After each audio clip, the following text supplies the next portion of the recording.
There you go. But the majority think Wigan will win. The bookies think Wigan will win. I think Wigan going in off 2 losses might have themselves in the group, not walking into this as such heavy favourites as everyone else seems to have them as sort of 3-1 on favourites. But I hope for a good competitive close game, and I think we should get this when we've got third against fourth in the league playing each other who's shared results already this season. Oh yeah, third against fourth, yes. Yeah. They are fourth, I'll allow it. Yeah, you've not caught up yet. Oh, I just thought we might have done. Just in the last 20 minutes. Yep. Okay. 1895 Cup Final. That's on at 12 p.m. I'm not knocking the 1895 Cup Final because I think it's a good way of trying to get more fans into Wembley, and you've got 2 big-size Championship teams in Featherstone and Leigh. That should help with that. I'm not knocking it, but what it does do is it kind of limits your choices on the day, because it's not like Magic Weekend where you can kind of watch a game and then go outside of the stadium for a bit and then go back in.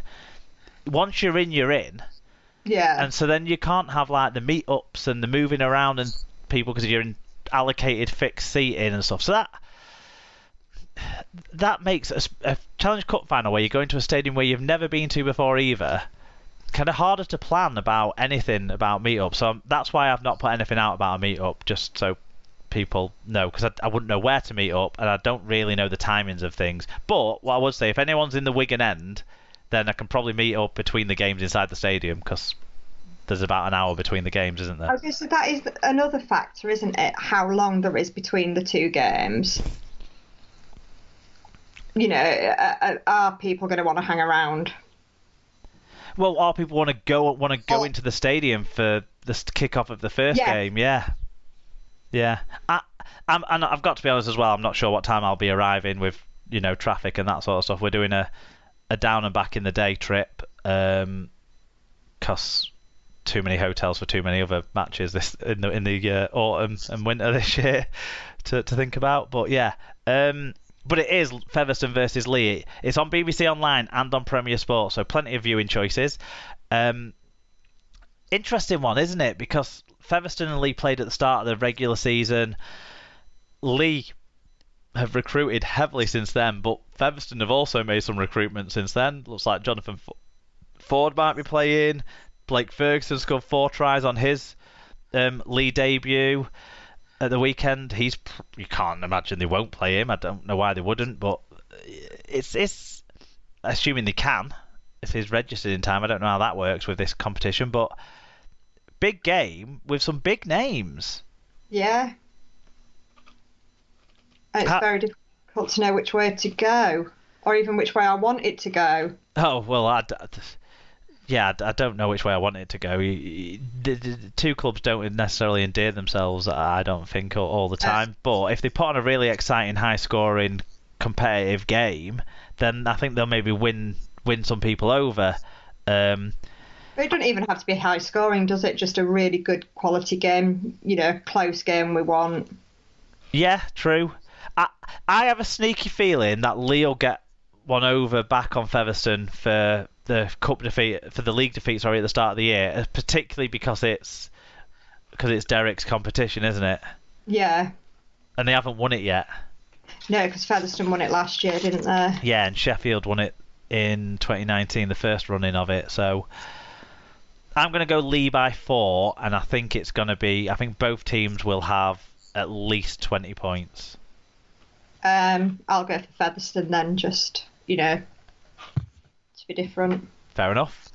League One game of the week. There is only one League One game. It's the London Scholars versus Oldham on Friday at 7 p.m. So that's the typical Friday Night Lights game as the kind of precursor to the Challenge Cup final. So if you are down in London and stuck for things to do, it's in a similar area to London, to where White Hart Lane is. So it's a good opportunity for people to get out to that if they are down in London early for the cup final. Try and check that one out. And it sounds like the Skulls will be getting some of their old players back from the Broncos, so they might be more competitive, let's hope, than they have been so far this season. Okay, but get your fan reviews in on any of those games and any other rugby league action you catch over the next week in the world of rugby league for us to talk about on next week's show. That's us pretty much done. We're just going to wrap things up.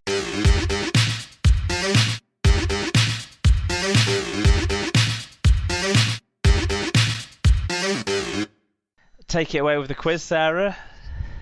Okay, so because it's Challenge Cup week, this week's theme is final losers. Fair enough. So, question 1. Since 1996, i.e. in the Super League era, how many players have won the Lance Todd Trophy whilst playing for the losing team? Oh, that's a good question, isn't it? And can you name them? Can I name them? I'll tell you one that should have won it. Niall Evans should have won it last year, but he didn't. Okay. Kevin Sinfield won it in the game against you lot, I think. Yep. So that's one. And I'm going to say in total 3, because I know there was another one, but I can't remember who, but it was in the early noughts. Mm-hmm. I think it might have been a Bradford player, but I might be wrong.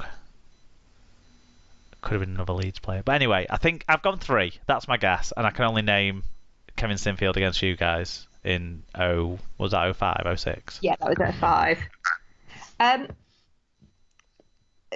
Just out of interest, why did you discount Niall Evans? Did he win it? Yeah.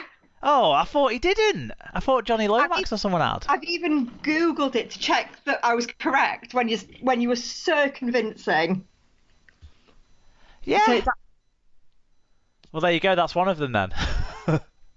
So Niall Evans in 2021, Kevin Sinfield in 2005, Gary Conley in 2003. Oh.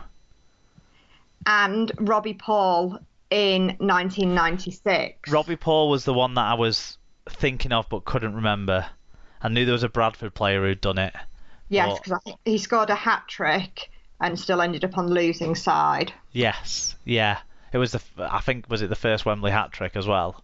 Potentially. Something like that, yeah. But fullback couldn't catch a ball. Okay, so that was question 1.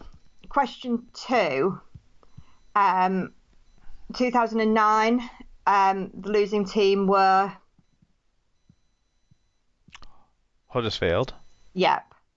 Can you name the players from that match who are still with Huddersfield? Okay. Cudjoe, he definitely played in it. Mm-hmm. Lawrence was definitely in the squad then.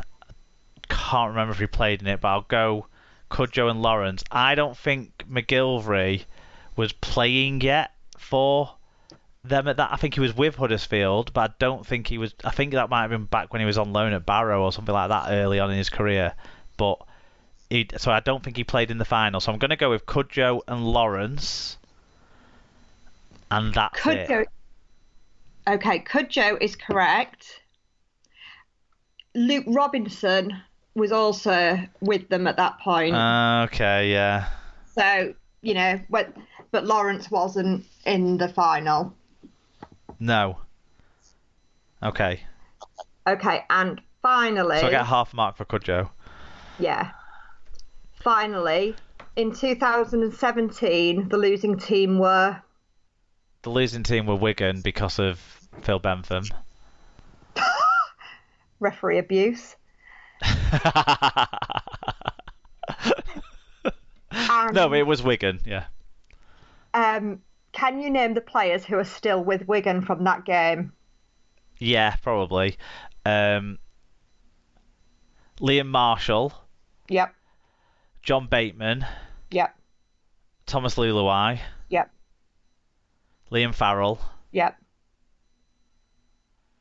Sam Powell's still with Wigan, but yep. is not going to be playing this week, and neither is Luluai. How many more have I got to go? 1. One more.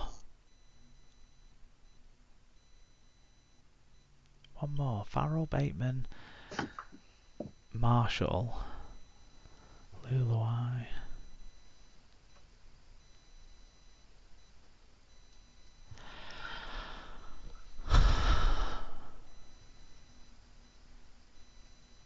Oh, going off the Huddersfield answer, it's going to be Sean O'Loughlin because he's the assistant coach. It isn't actually. Oh, right. Well, then your dad's messed my head here with this one. Bateman, Farrell, Marshall.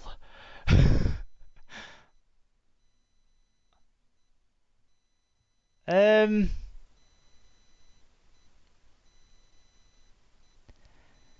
don't think Partington had played yet by that point. I think he played first time the next year. Smithies didn't play till 2019.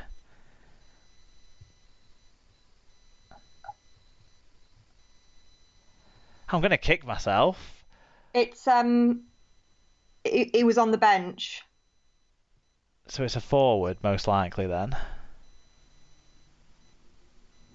Tony Clubb came off the bench, scored a try, but apparently penalty tries aren't given in Wembley finals. Not given in any match. Came off the bench.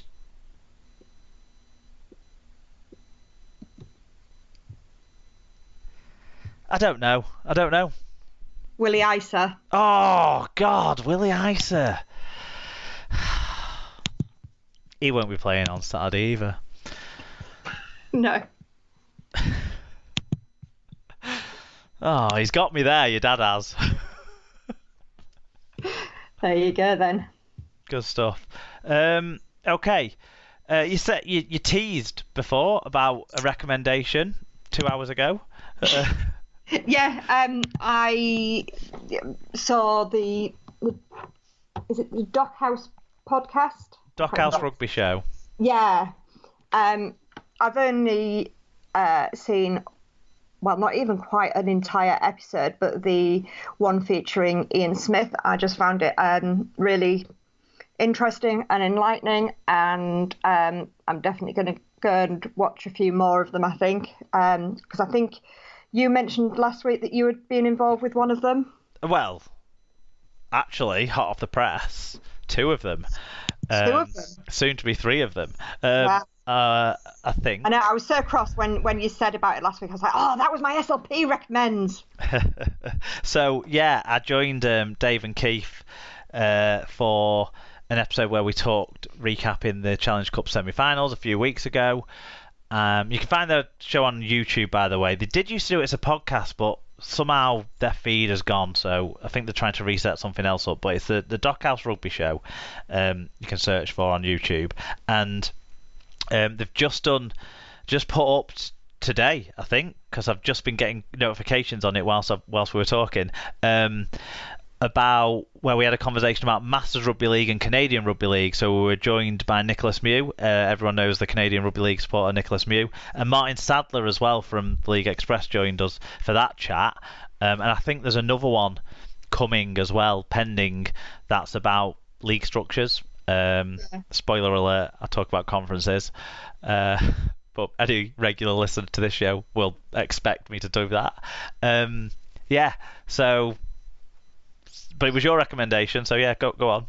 Yeah, no, I just enjoyed it. I thought it was just interesting listening to some of the stuff. Obviously, as I mentioned, I am slightly biased, but yeah, just to hear about sort of Ian Smith was refereeing when referees were still part-time and then making the switch into being a full-time official.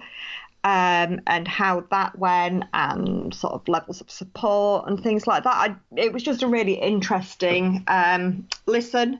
So yeah, I just recommend people check them out if you want anything else rugby related to listen to.